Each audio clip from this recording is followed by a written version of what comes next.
மீண்டுமாய் இந்த மாலை வேளையில் ஆண்டுடைய பாதத்துக்கு வந்திருக்கிறவங்க அனைவருக்கும் அன்பின் வாழ்த்துக்கள். விசேஷமாய் இந்த நாட்களிலே நாம் கற்றுக்கொள்ளுகிற விஷயம், வானமும் பூமியும் படைத்த ஆண்டவர் நம்மையும் படைத்தார். வானமும் பூமியும் படைத்த ஆண்டவர் நம்மை படைத்தார். நம்மை அவருக்காக படைத்தார். ஆகவே ஒரு நோக்கத்தோடு நாம் படைக்கப்பட்டிருக்கிறோம். அந்த நோக்கம் என்ன? அவருக்கு மகிமையை கொண்டு வர வேண்டும். அப்போ மகிமைனா என்ன? அவரை போல வாழ்ந்து காண்பிக்கிறது. அவரை போல வாழ்கிறதுனா என்ன? இப்படி ஒவ்வொரு காரியமாக பார்த்து கொண்டே இருக்கிறோம். இன்றைக்கி நாம் அவருடைய குடும்பத்தில் ஒருவராக இருக்கத்தான் ஆண்டவர் அழைத்திருக்கிறார். ஆண்டவருக்கும் ஒரு குடும்பம் இருக்கு. பூமியில் நமக்கு ஒரு குடும்பம் இருப்பது போல அவரும் நம்மை அவருடைய குடும்பத்தில் இணைக்க விரும்புகிறார். So we are in the family of God. We are in God's family. சபைக்கு தேவனுடைய வீடுன்னு பேர். தேவனுடைய வீடு, சபை தேவனுடைய வீடு. கர்த்தருக்கு ஸ்தோத்திரம். சபை தேவனுடைய சரீரம். நம்ம எல்லாரும் அவருடைய குடும்பம். இன்னைக்கு வாசித்தோம், பரலோகத்திலும் பூலோகத்திலும் உள்ள முழு குடும்பம். அப்போ கர்த்தருடைய பிள்ளைகளாகிய நம்ம எல்லாரும் அவருடைய குடும்பம். அவர் குடும்பத்துக்குள்ள வந்துவிட்டோம். அவர் குடும்பத்தில் அவர்தான் தலைவர். ராஜாதி ராஜா இயேசு என்றென்றும் ஆண்டிடுவார்னு பாடுறோம். அவர் குடும்பத்தில் பிரதானமானது என்ன? அதை தான் இன்றைக்கி நம்ம பார்க்க போகிறோம்.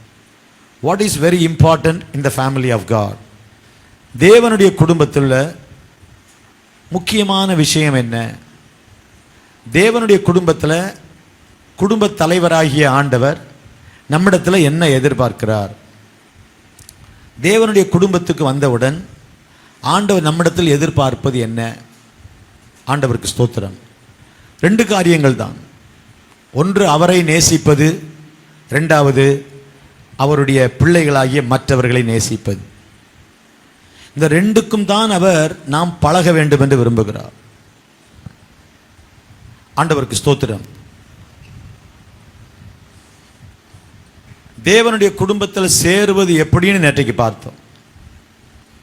தேவனுடைய குடும்பத்தில் நாம் எப்படி இணைகிறோம், எப்படி அவருக்கு பிள்ளைகளாகிறோம்? அவருடைய நாமத்தின் மேல் விசுவாசம் உள்ளவர்களாய் அவரை ஏற்றுக்கொண்டவர்கள் எத்தனை பேர்களோ அத்தனை பேர்களும் அவருடைய பிள்ளைகள். அவருடைய நாமத்தின் மேல் விசுவாசம் உள்ளவர்கள், அவரை ஏற்றுக்கொண்டவர்கள் அவருடைய பிள்ளைகள். அப்போ அவருடைய பிள்ளைகளாக நாம் மாறுகிறோம். அவர் மேலே விசுவாசம் வைக்கும்போது அவருடைய பிள்ளையாக மாறுகிறோம். நாம் அவருடைய பிள்ளையாய் மாறிவிட்டோம் என்பதற்குரிய அத்தாட்சி தான், அடையாளம்தான், வெளிப்படையான அடையாளம்தான் ஞானஸ்நானம். நான் இப்போ ஆண்டவருடைய பிள்ளை என்ற ஓப்பன் டிக்ளரேஷன், ஒரு வெளிப்படையான அறிக்கை. நான் இப்போ ஆண்டவருடைய பிள்ளை. கிறிஸ்தவர்களில் ரகசிய கிறிஸ்தவர்கள் ஒன்று கிடையவே கிடையாது. சீக்ரெட் கிறிஸ்டியன் நம்ம இருக்கலாம், நம்ம சீக்ரெட்டாக இருக்கலாம். ஆண்டவர் எங்கேயுமே பைபிளில் ஒரு ஆள் ரகசிய கிறிஸ்டியனாக இருக்கணும்னு சொல்லவே இல்லை. ஒரு அலையில் சொல்லாமல் நீங்கள் கிறிஸ்தவன் ஆயிட்டீங்கன்னா ரகசியமாக இருக்க முடியாது. கஷ்டத்தினால, பிரச்சனையினால, உங்கள் சூழ்நிலைக்கு நீங்கள் வெளியே சொல்லாமல் இருக்கலாம். ரகசியமாக நான் யாருக்கும் தெரியாமல் நான் ஆண்டவரை விசுவாசிக்கிறேன், வெளியே சொன்னால் பிரச்சனை நீங்கள் நினைக்கலாம். ஆனால் ஒரு கிறிஸ்தவன் அவன் ரகசியமாக இருக்க முடியாது. இயேசுவை நம்பினால், இயேசுவை ஏற்றுக்கொண்டால், இயேசு கிறிஸ்துவை நீங்கள் விசுவாசித்தால் நீங்கள் அவரை அறிக்கையிட வேண்டும் என்று அவர் விரும்புகிறார். வஸ்திரத்தை தொட்டால் ஒரு பெண் சுகமாகி அப்படியே போகலாமே. இயேசு அமைதியாய் போகலாம். நம்மளை யார் தொட்டா என்ன? சுகம் கிடச்சிது, பரவாயில்ல, சுகமாயிட்டு போகிறாங்கன்னு அவர் பாட்டுக்கு அமைதியாக போயிருக்கலாம். அந்த பெண்ணு பாட்டுக்கு அமைதியாக போயிருக்கலாம். ஆனால் நின்று சொல்கிறாரு, என்னை தொட்டது யார் என்று கேட்கிறார். அந்த பெண் மறைந்திருக்க முடியவில்லை. அப்பொழுது உடனே எல்லாருக்கும் முன்பாக சொல்லுகிறாள். கண்டிப்பாக ஒரு சாட்சி சொல்கிறாங்க. அப்போ ஆண்டவரை ருசித்தவங்க அவரை பற்றி சொல்லணும். ஆண்டவரை ருசித்தவங்க அவரை பற்றி சொல்லணும். ஒரு குடும்பத்தில் பிள்ளை பிறந்தா அப்பா அம்மாவுக்கு இருக்கிற எல்லாம் அந்த பிள்ளைக்கு தான் சொந்தம், வாரிசு. அதே போல் நம்ம தேவனுடைய குடும்பத்துக்குள்ளே வரும்போது தேவனுடைய சுதந்திரவாளி ஆகிறோம்.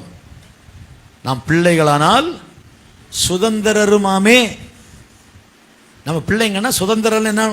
சொத்துக்கு நம்ம தான் உரிமை கொண்டாட முடியும். அவன் சுதந்திரவாளி. Is a hair. அவன் சுதந்திரவாளி. அவர் தாங்க வாரிசு. அப்படி சொல்கிற மாதிரி ஆண்டவருடைய சகல ஆசீர்வாதங்களுக்கும் நாம் சுதந்திரவாளி. அவர் நமக்கு வைத்திருக்கிற ஆசீர்வாதங்கள் நம்ம உலகத்தில் பெருசாக நினைக்கிற பணம், பொருள், சொத்து, நிலம், பூமி இதெல்லாம் இல்லை. இதெல்லாம் அற்ப விஷயம். அவர் நமக்கு வைத்திருக்கிற ஆசீர்வாதங்கள் ஆவிக்குரிய ஆசீர்வாதங்கள், உன்னத ஆசீர்வாதங்கள். இதை வைத்து தான் அங்கே வாழப்போகிறோம். இந்த உலகத்தில் இருக்கிற ரூபா, பணம், பொண்ணு, கோல்டு இதை வச்சு வாழலாங்க. இதுக்கு பிறகு வாழப்போகிற உலகத்தில் அங்கே வாழக்கூடிய வாழ்க்கை வித்தியாசமானது. அங்குள்ள கரன்சியே வேற. இந்த கரன்சி அங்கே தேவைப்படாது. இந்த கரன்சின்னா இந்த காசு அங்கே தேவைப்படாது. இந்த கரன்சி அங்கே தேவைப்படாது. இந்த பணத்தை வச்சு ஒன்றும் செய்ய முடியாது, தேவையில்லை. அங்குள்ள கரன்சியே வேற. அங்குள்ள பரிசுத்தம் தான் கரன்சி, விசுவாசம். அதுக்கு இந்த பூமியில் நம்ம ஆண்டவர் பயிற்சி கொடுக்கிறார். இந்த பூமியில் ஆண்டவர் சபையில் நம்மளை வச்சு இதையெல்லாம் கற்றுக்கொள், இதையெல்லாம் படித்துக்கொள், இதை ப்ராக்டிஸ் பண்ணு, இதை நீ செய்யணும், இதை பழகு அப்படின்னு நம்மளை சபையில் வச்சு சத்தியத்தை சொல்லி கொடுக்குறாரு. கைவெத்து ராமேன்னு சொல்லலாமா? அப்போ ஆண்டவர் நம்ம வாழ்க்கையில் அவருடைய குடும்பத்துக்குள்ளே நம்மளை கொண்டு வந்திருக்கிறாரு. இந்த குடும்பத்தில் முக்கியமானது எது? ஆண்டவருடைய குடும்பத்தில் முக்கியமானது என்ன? ஒரே ஒரு வார்த்தை தான். கலாத்தியர் 5:14, உன்னிடத்தில் நீ அன்பு கூறுவது போல பிறனிடத்திலும் நீ அன்பு கூறுவாயாக என்கிற இந்த ஒரே வார்த்தையில் சொல்லுங்க, ஒரே வார்த்தையில் உன்னிடத்தில் நீ அன்பு கூறுவது போல பிறனிடத்திலும் அன்பு கூறுவாயாக என்கிற இந்த ஒரே வார்த்தையில் நியாயப்பிரமாணம் முழுவதும் அடங்கி இருக்குது. என்ன இருக்காங்க? ஒரு வார்த்தை. அந்த ஒரு வார்த்தை தான் அன்பு. இயேசுவின் குடும்பத்துக்குள்ள வந்திருக்கிறோம். எத்தனை பேருக்கு தெரியும் நம்ம இயேசுவின் குடும்பத்தில் இருக்கிறோம்? அல்லேலூயா. இயேசுவின் குடும்பம் ஒன்று உண்டு, அன்பு நிறைந்திடும் இடம் உண்டு. அங்க என்னதான் இருக்கும்? அன்பு. அன்பே பிரதானம் சகோதர, அன்பே பிரதானம். பழைய பாட்டு.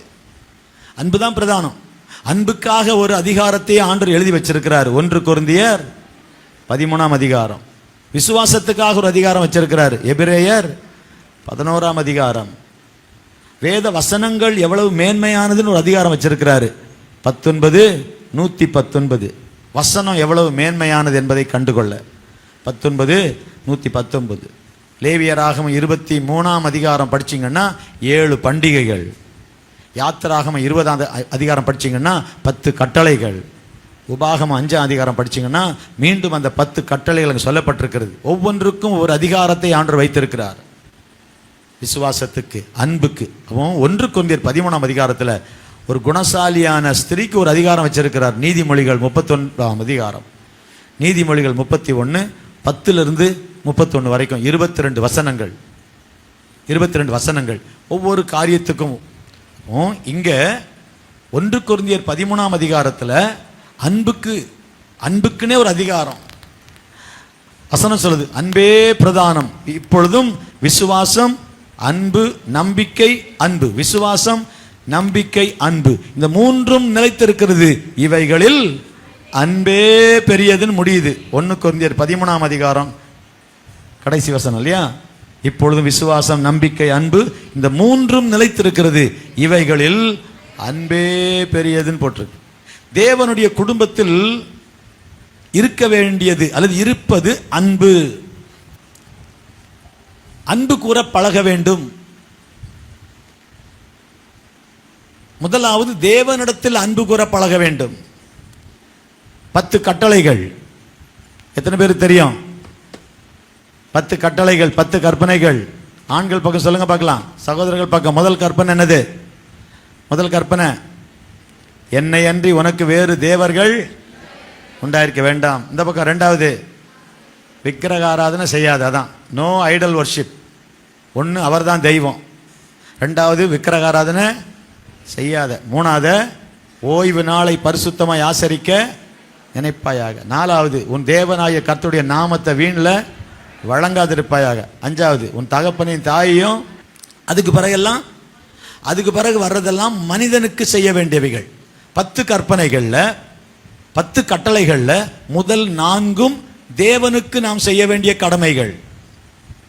Responsibilities to God. பின்னால வர 6 மனிதனுக்கு நாம் செய்ய வேண்டிய கடமைகள். ஸோ 10 கட்டளைகள் கொடுத்தாலும் 613 கட்டளைகள் இருக்குன்னு சொல்றாங்க. மோசையின் கட்டளை 613 கட்டளைகள். யூத ரபிகள் பழைய ஏற்பாட்டில் 613 லாஸ், 613 கட்டளைகள். எல்லாமே பழைய ஏற்பாட்டில் அத்தனை கட்டளைகள் இருந்தாலும் 10 கட்டளைகள் இருந்தாலும் எல்லாத்தையும் ஆண்டவர் புதிய ஏற்பாட்டில் ஒரே வார்த்தையில் அடக்கிறாரு. உன்னிடத்தில் நீ அன்பு கூறுவது போல பிறனிடத்திலும் அன்பு கூறுவாயாக என்கிற அந்த ஒரே வார்த்தையில நியாயப்பிரமாணம் ஃபுல்லா இருக்குதுங்க. அன்புங்கிற அந்த 3 எழுத்து கொண்ட அந்த ஒரு வார்த்தைக்குள்ளதான் கிறிஸ்தவமே அடங்கி இருக்கு. அப்ப இந்த அன்பு ஒன்னு டுவர்ட்ஸ் காட், இன்னொன்னு டுவர்ட்ஸ் மேன். மனிதனுக்கு நேரான அன்பு, தேவனுக்கு நேரான அன்பு. அதுதான் 4 கட்டளை. நீங்க தேவன் மேல அன்பா இருந்தீங்கன்னா அவரை தான் ஆராதிப்பீங்க. நீங்க தேவன் மேல அன்பா இருந்தீங்கன்னா அவர் சொன்ன மாதிரி வேற சிலையை செய்ய மாட்டீங்க, விக்கிரகம் வழிபட மாட்டீங்க, அவரை தான் ஆராதிப்பீங்க, விக்கிரக கீழ்ப்படுவீங்க. நீங்க தேவன் மேல அன்பா இருந்தீங்கன்னா ஓய்வு நாளை பரிசுத்தமா ஆசரிப்பீங்க. நீங்க தேவன் மேல அன்பா இருந்தீங்கன்னா அவர் நாமத்தை வீணில் வழங்க மாட்டீங்க. அந்த பழைய யூத ரபிகள் பைபிள் எழுதும் போது எழுதிக்கிட்டே வரான் வச்சுங்க. அப்படியே கர்த்தர்னு எழுதுறாங்கன்னா அந்த கர்த்தர் என்பதுக்கு புது பெண் வச்சு தான் எழுதுவாங்க.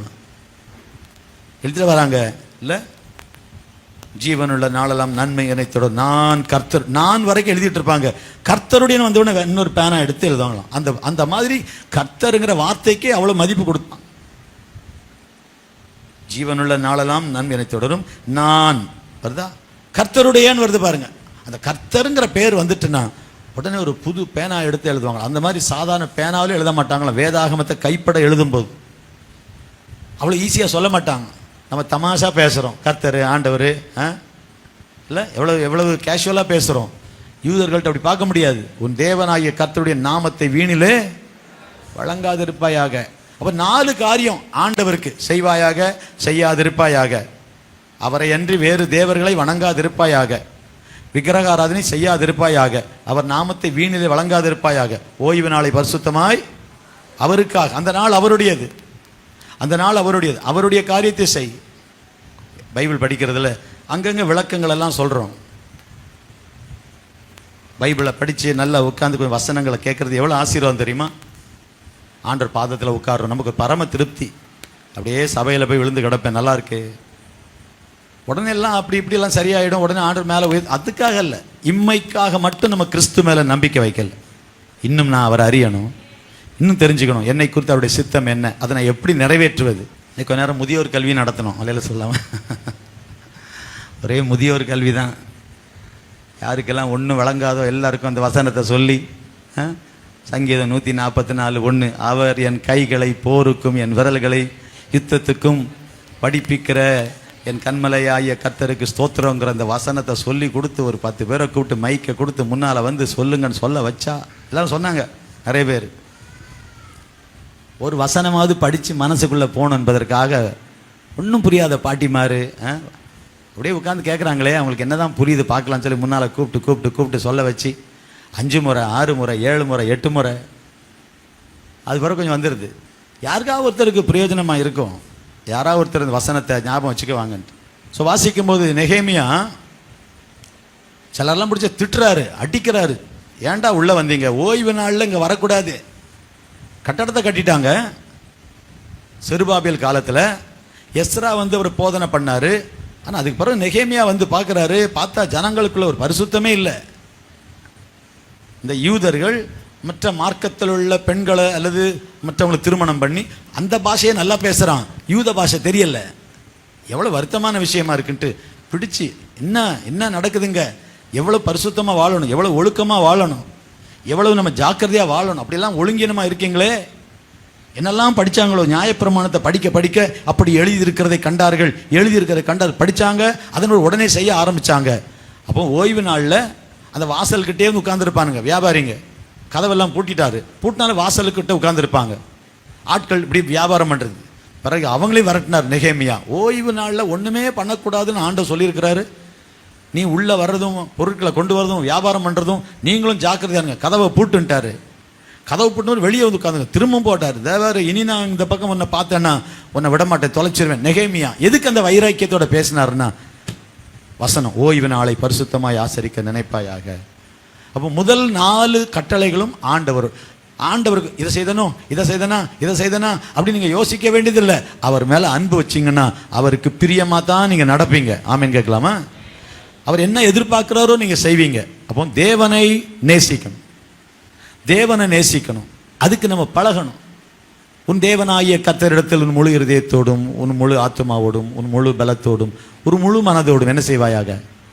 சொல்லுங்க, அன்பு கூறுவாய். அப்போ ஹவு டு லவ் காட், ஆண்டவரை நேசிக்கிறது எப்படி தான் பார்த்துக்கிட்டே வரோம். இப்போ ஆண்டவரை நேசிப்பது போலவே நம்மோடு கூட இருக்கக்கூடிய தேவனுடைய குடும்பத்தில் நம்மோடு இருக்கிற மற்ற சகோதர சகோதரிகளை நேசிக்க வேண்டும். அன்பு காட்ட பழகணும். அழகா சொன்னார் இந்த புஸ்தகத்தில், வாசித்தீங்களா தெரியல.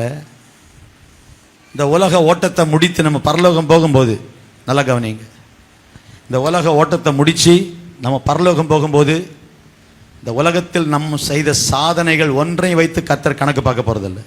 Please understand. ஒரு அழகா எழுதுறாரு தேவ மனுஷன், மரண படுக்கையில் உள்ள எத்தனையோ பேரை பார்த்திருக்கிறேன். விளையாட்டு வீரர்கள், கோடீஸ்வரர்கள், பெரிய பணக்காரங்க, சாதிச்சவங்க, பதக்கம் வாங்கினவங்க, அவங்கெல்லாம் மரண படுக்கையில் உயிர் போகும்போது அந்த பதக்கத்தை ஒரு நிமிஷம் நான் பார்த்துட்டா, அந்த அந்த சொத்து பத்திரத்தை ஒருக்கா பார்த்துட்டா, அந்த எனக்கு கொடுத்தாங்களே கிரீடம், வெள்ளி கிரீடம், அதை பார்க்கட்டான்லாம் கேட்டதே இல்லை. அந்த டிகிரி, அந்த பட்டம், அந்த பதவி, பதக்கம், மெடல், சீச்சி அது ஒன்றும் வேண்டாம். இப்போ நான் தனியாக அந்த உலகத்தை விட்டு போகிறேன், என் வாழ்க்கை முடிய போகுது, என் கூட யாருமே இல்லை, எப்படி வாழ்ந்தேங்கிறதான் எனக்கு முக்கியமாக இருக்குது. இந்த பதக்கங்கள், கோல்டு, பத்திரம் ஒன்றுமே எனக்கு பெருசாக தெரியல அப்படின்னு தான் மக்கள் விரும்புகிறாங்க. என் கூட யாராவது நிற்கிறாங்களான்னு தேடுறாங்க. அந்த பதக்கம், அந்த மெடலு, இதை கொண்டு வாங்கன்னு யாருமே கேட்டதில்லை. ஒரு மரண படுக்கையில் இருக்கிற ஆள்கிட்ட போய் 10,000 ரூபா வேணுமான்னு கேளுங்க, ஐயோ எதுக்கு அது வேண்டாம். உங்கள் பேரில் லேண்ட் எழுதி வைக்குவா, சீச்சி அதெல்லாம் வேணாம். சாப்பிட்றீங்களா, வேணாம். அந்த மரண நேரம் வந்துட்டுன்னா ஒரு மனிதனுக்கு எது தோணுதுன்னா, நம்ம கூட யார் இருக்கிறா, நம்ம பக்கத்தில் யார் இருக்கிறா, நான் எங்கே போகிறேன், என்ன ஆச்சு, எப்படி வாழ்ந்தேங்கிற எண்ணம் வரும். இந்த மனுஷன் சொல்றாரு, அப்படி ஒரு எண்ணம் உனக்கு வர்றதுக்கு மரணம் வரைக்கும் காத்திருக்காத. அப்படி ஒரு எண்ணம் வர்றதுக்கு அந்த மரண படுக்கையில் வர்ற எண்ணத்தை இப்பமே வர வச்சு இப்பமே சரியா வாழ்வோம். எத்தனை பேர் புரியுது நான் பேசுறது? live correctly. அந்த மரண படுக்கையில் என்ன ஆகுமோ, என்ன ஐயோ ஒழுங்கா வாழலையே, ஐயோ இப்படி பண்ணிட்டனே அப்படி பண்ணிட்டனே, அப்படி இப்படி அப்படி இப்படின்னு ஒப்புரவாக ட்ரை பண்ணாம இப்பமே அந்த நாளை நினைச்சு என் வாழ்க்கையில இவ்வளவு சாதிச்சேன், இதை சேர்த்தேன், இதை வாங்கினேன், இந்த பொருளை வாங்கினேன், இது இருக்கு வீட்டில், அதெல்லாம் ஐயோ அதெல்லாம் ஒன்றும் வேணாங்க, அதெல்லாம் எனக்கு வேஸ்டா தருது, நான் இந்த உலகத்தை விட்டு போறேங்கிற ஒரு மனுஷங்கிட்ட உலகத்தில் அவன் சாதித்த சாதனைகள், அவனுடைய சர்டிபிகேட், அவனுடைய மெடல், அவன் வாங்கின அவங்க அலமாரியில் அடுக்கி வச்சிருக்க ஒரு பெரிய விளையாட்டு வீரன்னா எத்தனை டிராஃபி இருக்கும், அதெல்லாம் ஒன்றும் வேணாம். அந்த சாம்பியன் வாங்கினதெல்லாம் ஐயோ அதெல்லாம் வேஸ்ட்டுங்க. இந்த உலகத்தில் 50-60 வருஷம் வாழ்ந்து நாம் சாதித்தோம் என்று நாம் நினைக்கிறவைகள் எல்லாம் வேஸ்ட். ஆனா எப்படி மற்றவர்களோடு வாழ்ந்தோம், மற்றவர்களுக்கு என்ன செய்தோம், வாழ்க்கை எப்படி நம்ம பயன்படுத்தினோம் என்பதை வைத்துத்தான். இன்னும் சரியா சொல்ல போனா, நீங்கள் மற்றவர்களோடு எப்படி நடந்து கொண்டீர்கள் என்பதை வைத்துத்தான் பரலோகத்தில் பலன். வேற ஒன்றும் இல்லை. Heaven will reward you on the basis of your life, the way you lived, not on the basis of your achievements. 100 மீட்டர்ல சூப்பர், 400 மீட்டர்ல சூப்பர், பாட்டு போட்டியில் பிரைஸ் வாங்கிட்டேன், அதெல்லாம் ஒன்றும் கிடையாது. அதை வச்சு பரலோகம் பலன் கொடுக்காது. அன்பா இருந்தனா, அன்பு காட்டினா, உதவி செஞ்சனா, வசனங்கள் அருமையான வசனங்கள். அப்போ எல்லாரும் அந்த வசனம் படிங்க பார்க்கலாம். கலாத்தியர் 5:14 படிங்க, படிங்க, டக்குன்னு படிங்க. உன்னிடத்தில் அன்பு கூறுவது போல பிறனிடத்திலும் அன்பு கூறுவாயாக என்கிற சூப்பர்ல அந்த ஒரு வார்த்தையில தான் நியாயப்பிரமாணம் ஃபுல்லா அடங்கி இருக்கு. நியாயப்பிரமாணம் என்ன? 10 கட்டளை. நியாயப்பிரமாணம் என்ன? மோசேயின் 613 கட்டளைகள். எல்லா கட்டளையும் அந்த 10ல 4 கடவுளுக்கு நான் செய்ய வேண்டிய கடமை, 6 மனுஷனுக்கு செய்ய வேண்டிய கடமை. 4 + 6 all the 10, everything is included. எல்லாமே இந்த நியாயப்பிரமாணம் ஃபுல்லா எதுக்குள்ள இருக்கான்? இந்த ஒரு வார்த்தையில் இருக்கு, பிறனிடத்தில் அன்பு கூறுவாயாக. மற்றவங்கள்ட்ட நம்ம எப்படி நடக்கிறோம், மற்றவர்களோடு எப்படி நடந்து கொண்டோம்,